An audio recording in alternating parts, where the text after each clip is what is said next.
西岸宗光です。今日は転職すべきか悩んでいるという30代女性やすこさんからのご相談です。いつも動画を拝見して学んでおります。私は現在事務職として働いてます。仕事内容自体はそこまで嫌ではありません。ですが半年ほど前からこのままずっと同じ会社で働く未来は嫌だなと思うようになりました。いろいろ考えてみると、本当に気の合う友人とか尊敬できる先輩上司が職場に一人もいないというのが嫌なのかもしれません。転職も考えてはいるのですが、今の仕事にも生活にも慣れているのでいまいち気力が出ません。私は転職すべきなのか、このまま何か改善できる方法があるのか、アドバイスをいただけると幸いです。ご相談いただいてありがとうございます。まず、転職すべきかどうか悩んでいる。だけども今の仕事内容が嫌なわけでもなくて、そこまで気力が出ないと慣れている仕事、職場、そこをすぐに離れるほどの大きな問題ではない、そんなふうに見えました。しかしこれ重要な相談だからこそこうしてお便りを書いて送ってくださったんだと思うんですね。反面今すぐに何かを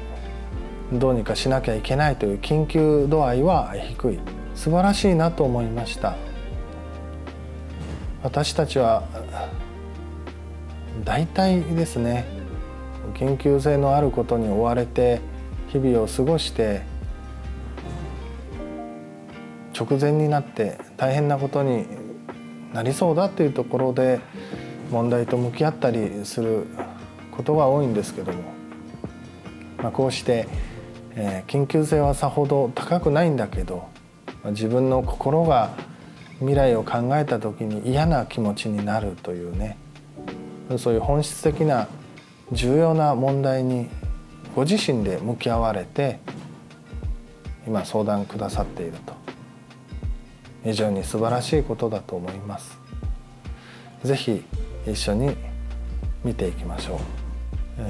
未来のことを考えてこのままずっとこの職場でやっていくのかということを想像すると嫌だなと思うと、これは変えたいという気持ちの表れですね。じゃあ何をどのように変えればいいのかという話です。今の職場の仕事にも慣れていて、環境にも慣れていて、仕事内容自体もさほど嫌ではないと書いてました。で、反面気の合う友人のような人が一人もいない、尊敬できる先輩や上司が一人もいないということも書いてくださっておりました。そうするとこれから変えていきたいのは人間関係ということですね。自分で変えられるもの、変えられないものもあるでしょうけれど、変えられるものならその人間関係の不満足を変えることで、仕事の気力だったり未来の展望も良くなっていけば、最も望ましい解決策になるんだろうなと思いました。では早速ですがお守りです。3つあります。まず1つ目、転職も考えてはいるのですがと、だけれども気力はそこまで出ないと書いてましたね。せっかくならばもっと真剣に考えましょう。場所を変えるということを考える、これが1つ目のお守りです。それも真剣に考えるということです。有名な言葉にね、誰かの本のタイトルだと思いますけれど、置かれた場所で咲きなさいという言葉がありますね。で昨今は置かれた場所で咲かなくてもいいよと、咲ける場所まで動けばいいんだからという言葉もよく聞くようになりました。本当にその通りだと思います。置かれた場所で腐っていったらどうするんですかって話ですよね。ですから、今働いている職場を離れるということを真剣に一度考えてください。そこから見えてくるはずです。場所を変えるべきかどうか。中途半端に考えているから決まらないんです。次に付き合う人を変えてみる。人間関係の悩みです。今回のお悩みは転職、仕事、キャリアの悩みのように見えますが、中心にあるのは人との関わりですね。どんな人と付き合うか、どのように付き合うかということです。で、自分でコントロールできないことはどうしようもありませんから、できることは限られてますね。今尊敬できる人や気の合う人が一人もいないということですから、本当にいないのか確かめるほかないですね。ですから今、関わっている人が全ての人とも限らないと思うので、例えば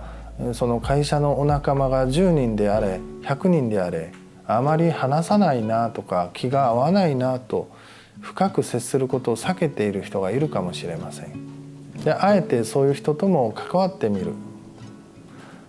やっぱり合わないなってことも全然あるでしょうし、その方が確率は高いかもしれませんが、どうせ会う人が一人もいないんですから再確認です。で、今関わっていらっしゃる人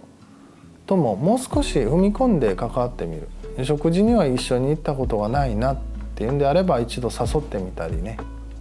いつも断っているんだけど誘いに乗ってみたり、できるだけ話さないように避けているんだけどあえて話しかけてみたり、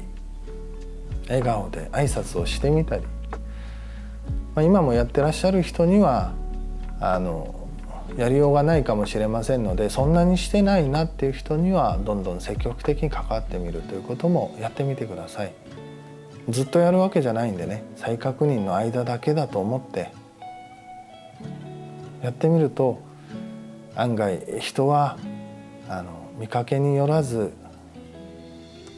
会うこともありますしね、会わないなっていうことを再確認して終わらせてもいいですし、できることはやりましょう。そして3つ目、時間の使い方を変えてみるということですね。人間関係もそうですし、それ以外のこともそうなんですが、私たちが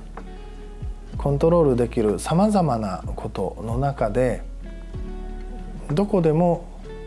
いつでもかなりの比重を占めているキーは、自分の行いなんです。で、その行いの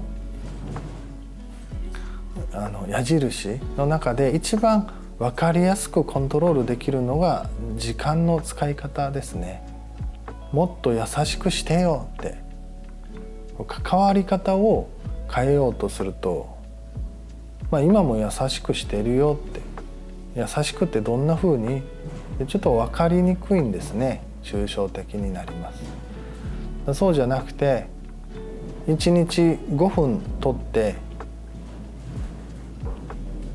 誰かに電話をするとかね、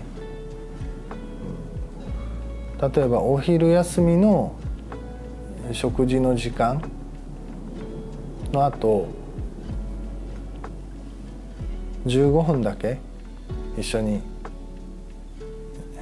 コーヒーを飲みながら話をするとか、1日1回だけメモ用紙を持って上司のところに質問に行くとかね、そういう時間の使い方をいろいろ工夫することが自分の行動を変える簡単なやり方の一つですから、そういう観点でご自分の時間の使い方を持って今変えたいなと思っている人との関わり方、あるいは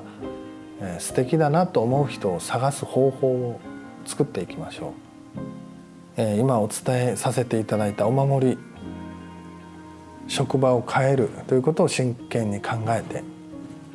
で人との関わり方を変えてみるということにチャレンジして、で自分の時間の使い方を効果的にしていく。でこれやってみるとどれか必ずハマると思います。そして少しずつやっていくうちに自分の未来が少しずつ明るく見えてくると思います。職場を辞めるという決断になるかもしれませんし、このまま1年だけ続けてもう一度考えようということになるかもしれませんし、ずっとここでいいやという気持ちになるかもしれません。どれかが正解でどれかが間違いということではなくて、試せること、確かめることは全てやった上で、今みたいに中途半端に悩んで苦しんで嫌な気持ちばかり揉み回すということはやめてですね、どの道であれさっぱりとした気持ちで安子さんが働いていかれることを祈っております。頑張ってください。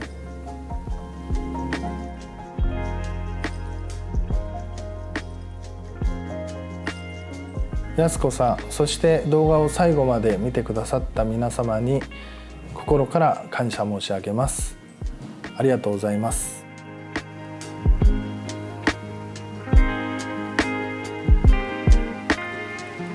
お気づきやご感想があればぜひコメントで教えていただけると嬉しいです。お悩み相談がある方は概要欄にご相談窓口のリンクもございますので、お便りくださいましたら幸いです。ありがとうございます。